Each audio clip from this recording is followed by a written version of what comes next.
بسم الله الرحمن الرحيم الحمد لله رب العالمين والصلاة والسلام على سيدنا محمد سيد الأولين والآخرين وحبيب رب العالمين. I ask Allah Tabaraka wa Ta'ala to grant us all the sincere intentions for His sake alone. Insha'Allah, today and tomorrow we're going to be speaking about the good manners and Muslim behaviors. So good manners in Arabic is known as husnul khuluq. This is how the Prophet sallallahu alaihi wasallam referred to it. Husnul khuluq. Khuluq is a singular word, and its plural is, anybody plural? Akhlaq. Akhlaq. So akhlaq, it means manners. So what we will start with is mentioning hadiths showing the high status of husnul khuluq in our religion. Lady Aisha radiyallahu anha narrated from the Messenger of Allah sallallahu alayhi wasallam that he said, "Innal mu'min, the believer, la yudriku bi husni khuluqihi, will attain by way of his good manners darajata sa'imil qa'im, the rank of the one that prays the nafil prayers and fasts the nafil fasts, the optional fasts." I mentioned this hadith in the beginning, but I won't give many details about it right now because I'm going to do that soon. But this is the opening hadith, which apparent meaning shows us the high rank of these manners. That a person who has good manners could reach the same rank as the person who prays the optional prayers and fasts the optional fasts. But before giving a detailed explanation of that, let me mention a few more hadiths. Al-Hafiz al-Bayhaqi mentioned in his Sunan from the route of the companion Sahl ibn Sa'd that the Prophet sallallahu alayhi wasallam said, "Inna Allah yuhibbu ma'ali al-akhlaq." Inna Allah yuhibbu ma'ali al-akhlaq wa yubghidu safsafaha. This hadith means that Allah Tabaraka wa Ta'ala favors, rewards, and has given a high rank to ma'ali al-akhlaq. Ma'ali min al-ulu, meaning to be high, to be lofty. The lofty manners. Allah rewards, accepts, and has given a high rank to the lofty manners, the high manners, ma'ali al-akhlaq. وَيُبْغِضُ سَفْسَافَهَا. When we say al-bughd in Arabic about a human being, it means to hate. Like in the Urdu language also. Bughz, like to have enmity towards somebody. But when this is used about Allah, it obviously doesn't mean an emotion. وَيُبْغِضُ سَفْسَافَهَا. It means that Allah does not favor and does not reward and has not given a high rank to the lowly manners. So, إِنَّ اللَّهَ يُحِبُّ مَعَالِيَ الْأَخْلَاقِ وَيُبْغِضُ سَفْسَافَهَا. Indeed, Allah has given a high rank to the good manners, to the lofty manners, and has not done so for the safsaf, for the bad manners. At-Tabarani also narrated that the Prophet sallallahu alaihi wasallam said, "Ma min shay'in," and this term "ma min shay," it's used as an emphasizer. Ma min shay. It's like saying there's nothing more than such and such. Okay. Ma min shay'in, here it means that this matter that is going to be mentioned has a very high rank. Ma min shay'in athqalu fil mizan. It's like saying there isn't anything heavier on the scales, on the mizan, on the Day of Judgment, min husnil khuluq. The hadith means that husnul khuluq is very heavy on the Day of Judgment. Otherwise, there are things that are heavier, obviously, like the obligations. But the Prophet ﷺ emphasized that by saying, ma min shay. Literally, there is nothing more, there's nothing heavier than, or on the scales, on the Day of Judgment, in the pan of good deeds, than the good manners. Al-Bayhaqi narrated that the Prophet ﷺ said, "Do you not want me to tell you," he's addressing his companions, don't you want me to tell you about the best of you? Who are the best among you? So they said, "Bala, yes, tell us, O Messenger of Allah." So he said, "Ahsanukum akhlaqan," those of you that have the best of manners.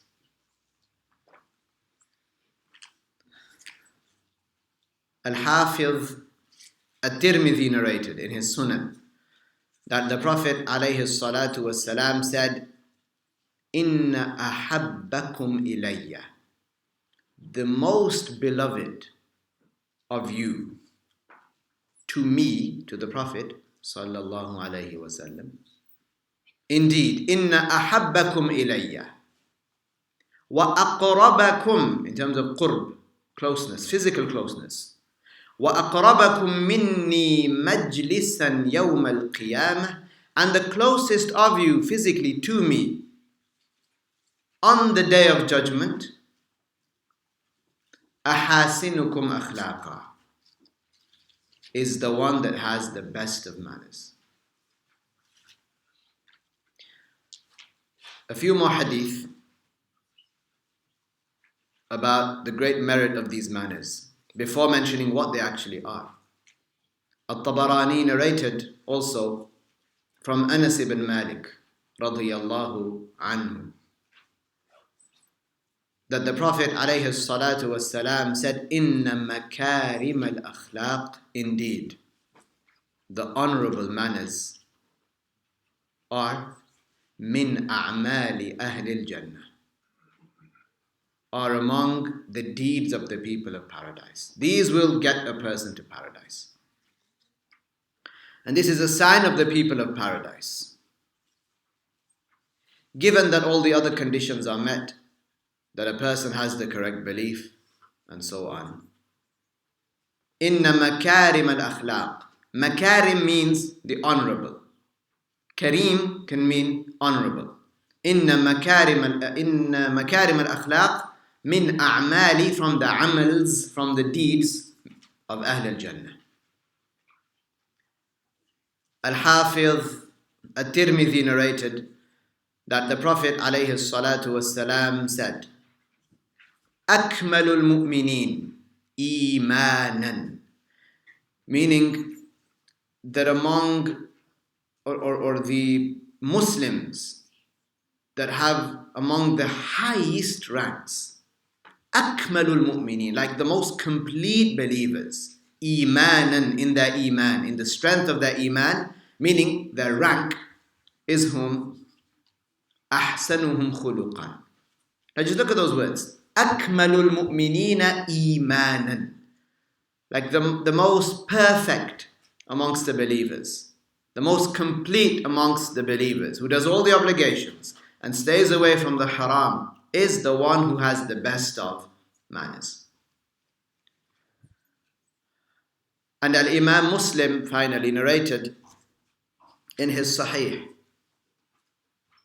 from the route of Al-Imam Ali radiyallahu anhu that the Prophet sallallahu alayhi wasallam used to say in his dua, Allahumma hdini li ahsanil akhlaq. Oh Allah, guide me to the best of manners. فَإِنَّهُ لَا يَهْدِي لِأَحْسَنِهَا إِلَّا أَنْتَ. For indeed, no one guides to the best of manners except you, O Allah. For indeed, no one guides to the best of manners except for you, O Allah. وَاصْرِفْ عَنِّي سَيِّئَهَا.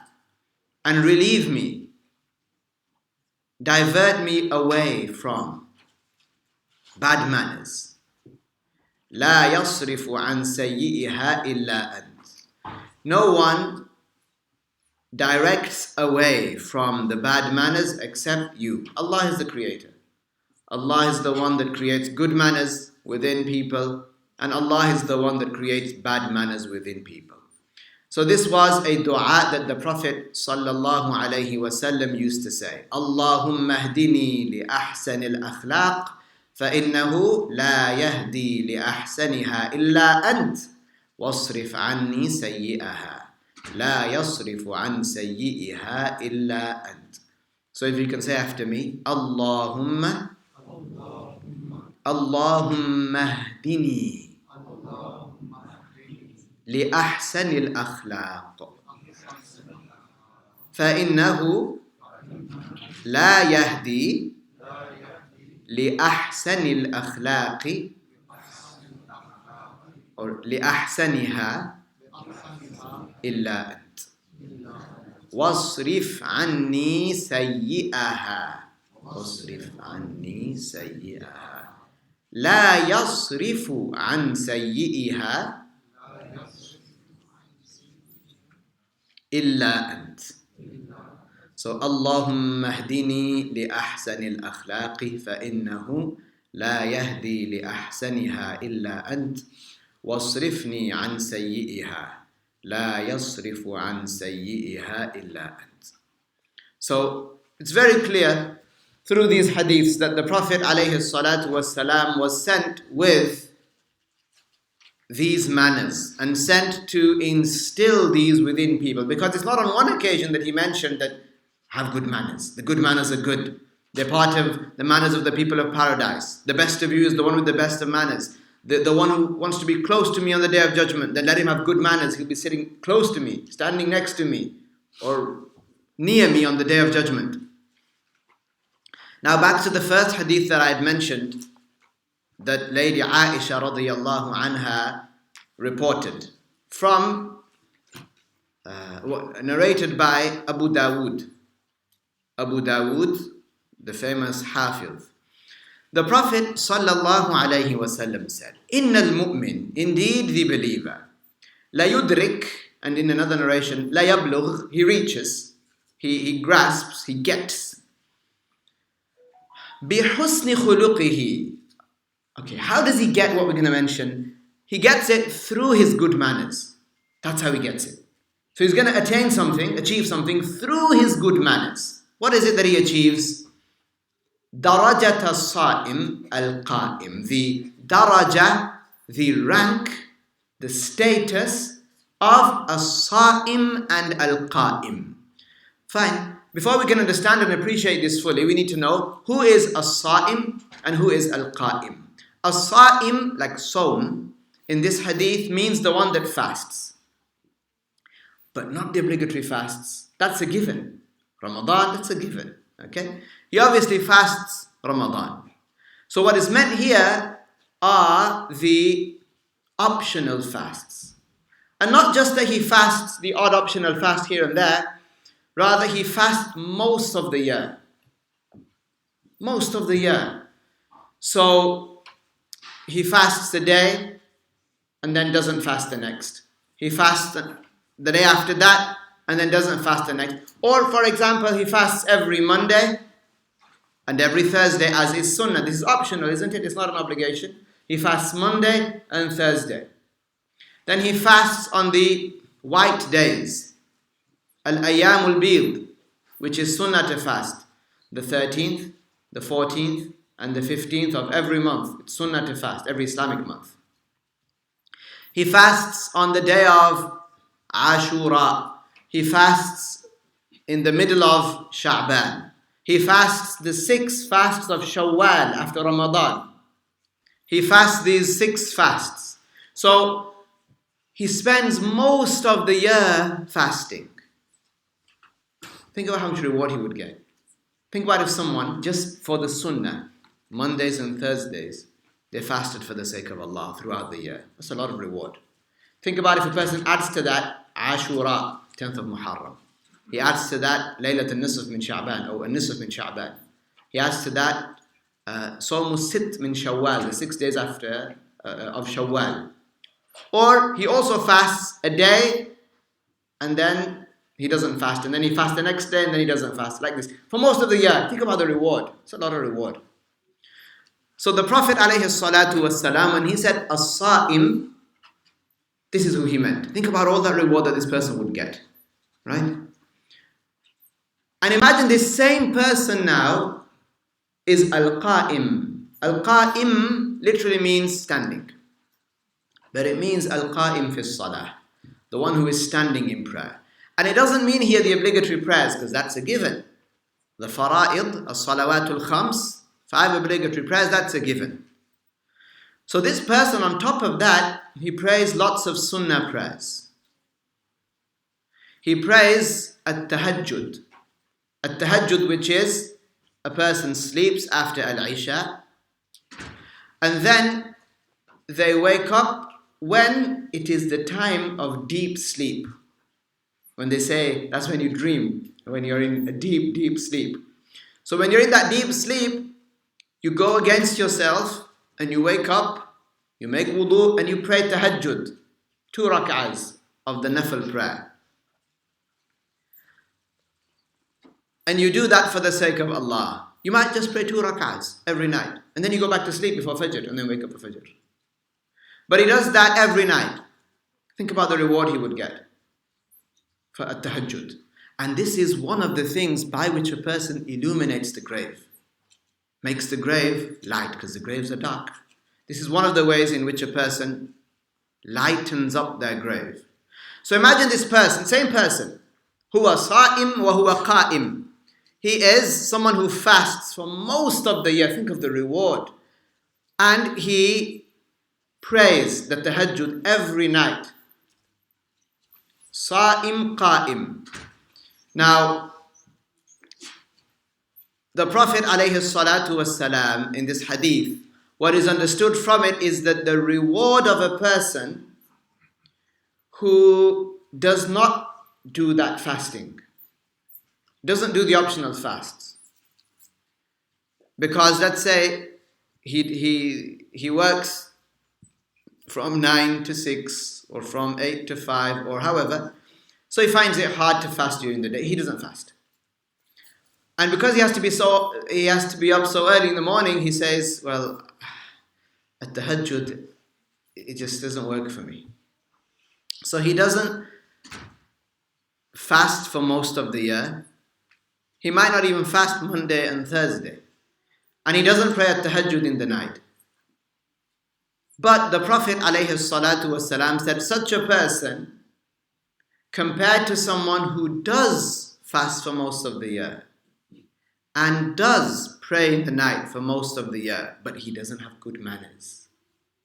This one who fasts and prays the optional prayers and the optional fast doesn't have good manners, compared to a person who does have excellent good manners but doesn't pray and fast. He said that this person that has these good manners will achieve, through his good manners, darajat as-sa'im al-qa'im, that his rank will be equal to the one that fasts for most of the year and prays for most of the year. Now imagine a person, so that's something we all want to achieve, isn't it? Because we might feel that, yeah, it's hard to fast for most of the year. It's hard to wake up in the morning to pray at tahajjud.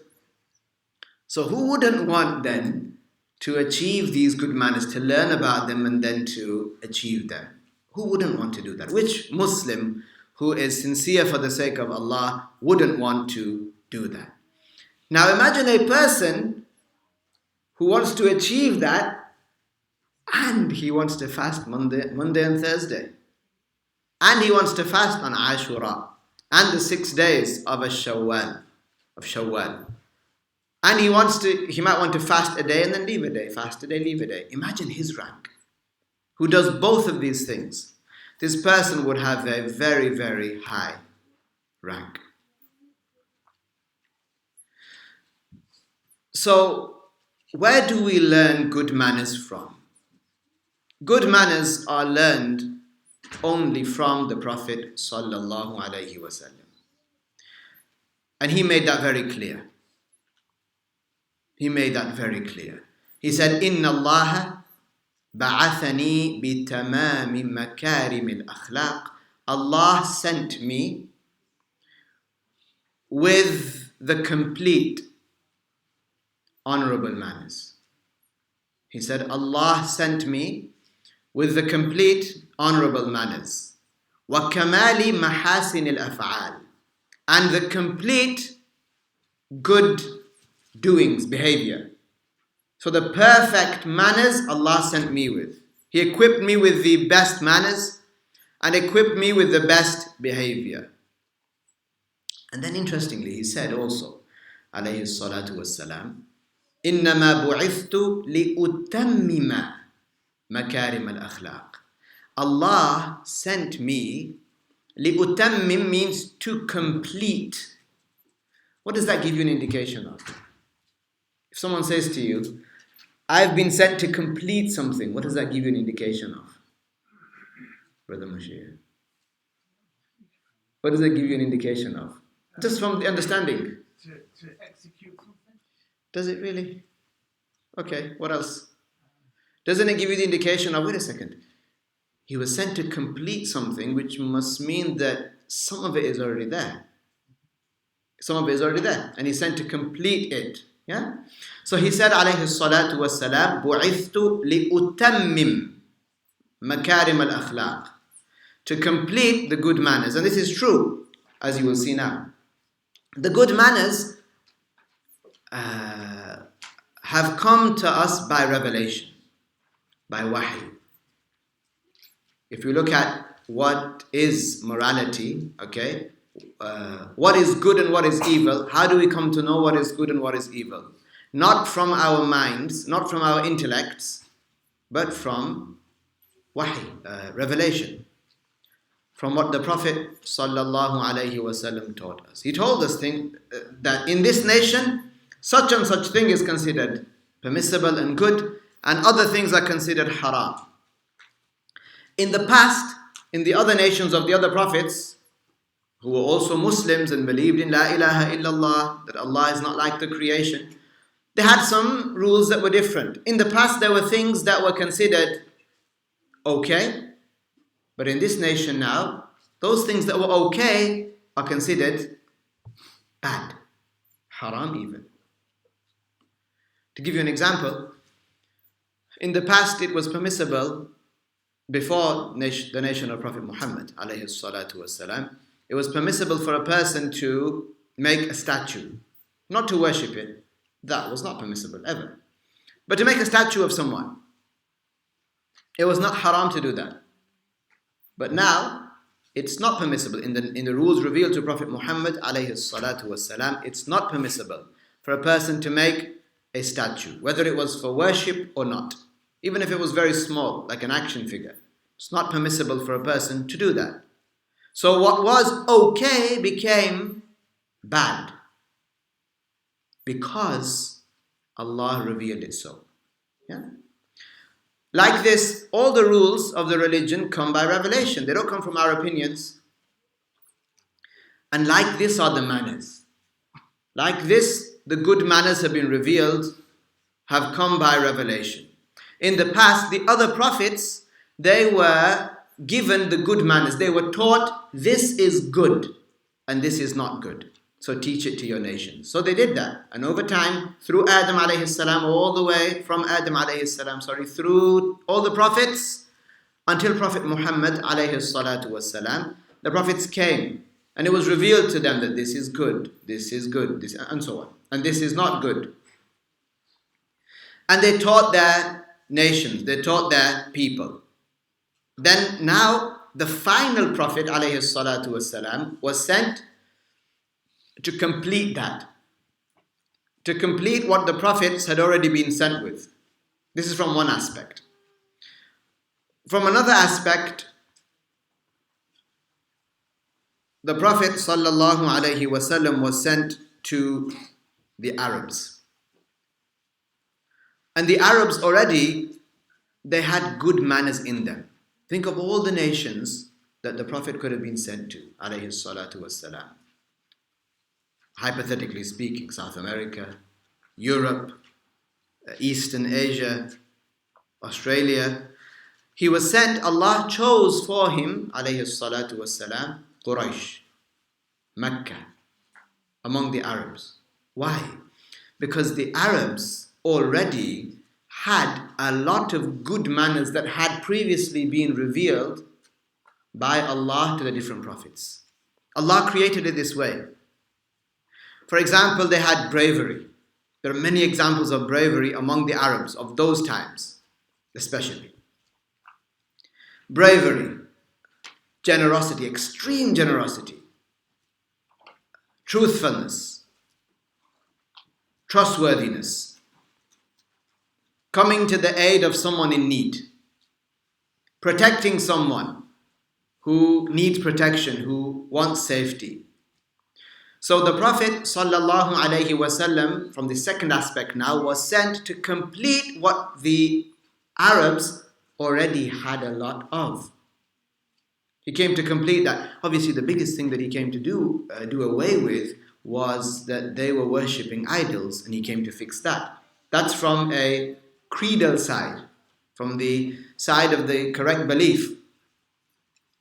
But from another side, the Prophet ﷺ came to complete what was inherently present in the Arabs. And that's why you could say that for the Sahaba, most of them to have been Arabs, this was like a ripe soil where the roots, the strong roots of Islam would grow from, and then the fruits could be seen later, because they already had these manners, you see, among them.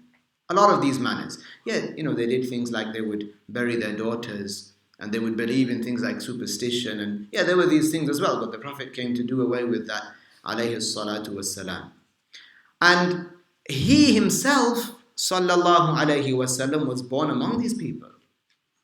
He himself was known to be truthful, trustworthy, extremely brave. He was very generous. And Allah praised him in the Quran. Between all of the Arabs that could have been praised, he was praised as what? إِنَّكَ لَعَلَى خُلُقٍ عَظِيمٍ. That his khuluq, his manners are azim, amazing, are grand, are great. So not only was he given prophethood whilst living amongst these people who actually stood up for the truth, and they wouldn't lie. And like nowadays, people might lie to get their way. They wouldn't lie. If they said something, they'd carry it out. It would be considered shameful for someone to go back on his word.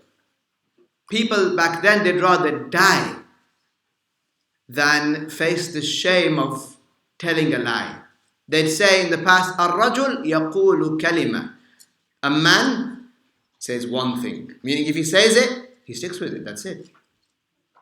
He doesn't lie and say, oh, I didn't say that. No, he sticks with it. Even if it means he's going to die, he sticks with it. So he, sallallahu alayhi wasallam, was chosen by Allah Ta'ala to be among the Arabs, to be from Quraysh, to be from Mecca. He was brought up there. And he was the most generous, the most merciful, the most wise, brave, humble, compassionate. And he was the most severe and strict when that was needed. And he was the most soft and gentle when that was needed.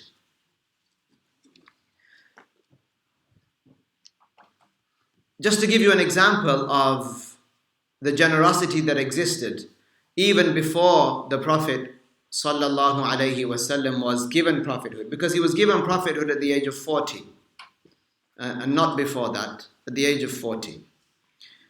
Hatim al-Ta'i is an example of a person who embodied or even symbolized generosity. He was known, and he inherited that from his father and his mother. They were both very, very generous. In the past, imagine, let's take an example of yourself. Imagine your house, right? Imagine you had a table about this big, or two tables like this, and you put them outside your house, okay, not to be taken away, but put them outside your house, and you had camels. So what would you do very regularly? 10 camels you would slaughter. That's a lot of food. 10 camels you would slaughter. For whom? For guests that are coming, that you invited? No. Not guests.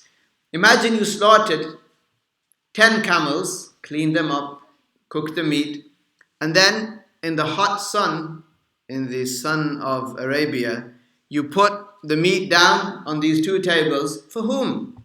For any passers-by. For anyone who happens to pass by. No one might pass by. Perhaps no one would come. But for passers-by, he would put food out like this. Once a woman came to him and she was distraught because her children were hungry. So he didn't have anything. He had his tent. He was going through some tough times. It was rough. And all he had was his tent, his wife, his own children, and a horse. So he slaughtered his horse and he distributed the meat among his children. He's known to embody al-karam, generosity among the Arabs. Even to this day, they say, oh, you're really generous. You've got al-karam al-hatimi. You've got Hatim's generosity. This person lived before the Prophet sallallahu alaihi wasallam. Our Prophet knew of him because all the Arabs knew about him, about Hatim, who was famous. The Prophet met his daughter and she embraced Islam. And he said to her, sallallahu alaihi wasallam, making a point to her and to all of his companions who were there. He said, لو كان أبوك مسلما, had your father been a Muslim, لترحمنا عليه, we would have said about him, rahimahullah, may Allah have mercy upon him, or may Allah forgive him. To teach the companions, because remember, they were going through a stage where a lot of their mothers, fathers, grandparents had died upon idol worship, kufr. So the Prophet was instilling within them that you can't ask for forgiveness for your grandparents because they died as non-Muslims. So here also, despite everybody knowing all of the good, and it's good what he was doing, they were good deeds. He didn't get reward for them though because he wasn't a Muslim. But despite all these good deeds that he was doing, the Prophet made it clear, alayhi salatu wassalam, that he wasn't a Muslim. So if he wasn't a Muslim and he died as a non-Muslim, we're not allowed to say, rest in peace, or may Allah forgive him, or may Allah have mercy upon him because he died upon kufr. She, however, embraced Islam. And finally, to finish with, an example of shaja'a, bravery, among the Arabs. One of the companions, he came, he said to the Prophet sallallahu alaihi wasallam, and incidentally, this companion, Ka'b ibn Zuhair, he was, the Prophet sallallahu alaihi wasallam had said to his companions, if you see this person, he needs to be killed. He was an enemy of Islam. So he once came to the Prophet alayhi salatu wasalam, shrouded, covering his face. And he sat with the Prophet alayhi salatu wasalam, and he was afraid because he had spoken to some people and they told him, that they've said for you to be killed. So, and I can't be seen with you. So he spoke to a few people, and then they said to him, look, go to him, he's merciful. Go to this man, or go to Muhammad alayhi salatu wasalam. He's very merciful. So, being very afraid, shaking, he went. He covered himself and he went. And he sat with the Prophet alayhi salatu wasalam. And he said, if somebody comes to you in repentance, if they come and you've already put this target on their head, what if they come to you repenting? What will you do? He said, I will accept. So he said, Ashhadu an la ilaha illallah wa ashhadu anna Muhammadan Rasulullah alayhi salatu wassalam. He revealed himself, and then he said verses of poetry, of which I'm going to mention one of those verses now. He said verses of poetry. Among the verses that he said was, Inna rasula la nurun yustada'u bihi muhannadun min suyufillahi maslulu. He said, praising the Prophet alayhi salatu wasalam, that Inna rasula, indeed the messenger is a nur, meaning a guide. Yustada'u bihi, you can use him, like when you're on a dark path, you can see him, you can use him to illuminate the way for you. And he said that the Prophet is like an Indian sword. The Indian swords back in the day, they were known for being very, very strong. Sayful Muhannad, the swords in the past for war were known to be made really strong by the Indians. So he said the Prophet alayhi salatu wasalam, huwa muhannad, he is like an Indian sword, min suyufillah, among the swords, obviously, of Allah. Maslulu, an unsheathed Indian sword, meaning that he has come to spread the truth. So when the Prophet heard him saying these words, the Prophet alayhi salatu wasalam took his own burda, his own gown, if you will, or cloak. He took his own burda and he put it on Ka'b, on this companion. And these verses of poetry are known as the original burda. What you hear nowadays, qasidatul burda, that's not the original burda. Mawlaya salli wa sallim da'iman abadan. That's not the original burda. Anyway, as part of this burda, now to show you the bravery of these people, he said in a verse of poetry, لا يقع الطعن إلا في نحورهم وما لهم عن حياض الموت تهليل. He said, we are people, companions. He said, we are people who are not afraid of war, and when we are struck in war, we do not accept except for the blow to hit us in the chest. Meaning what? We don't turn our backs. You never find us running away from the battle. People that run away from the battle, they get hit in the back. To show that they are brave, he said, we only get struck here. And he actually mentioned a nahar, which is the upper chest right here, painful. So we only get struck here. And he said, when it comes to war, we know no other way than the way of death. So these people were very brave. They already had these good manners in them. And the Prophet sallallahu alaihi wasallam was sent to them. We'll stop here with the first session, inshallah. We'll say La ilaha illallah and we'll start the next session at 3 o'clock, inshallah. La ilaha illallah, la ilaha illallah, la ilaha illallah. Allahumma salli ala Sayyidina Muhammad wa ala alihi wa sahbihi wa sallim. Allahumma salli ala Sayyidina Muhammad وعلى آله وصحبه وسلم اللهم صل على سيدنا محمد وعلى آله وصحبه وسلم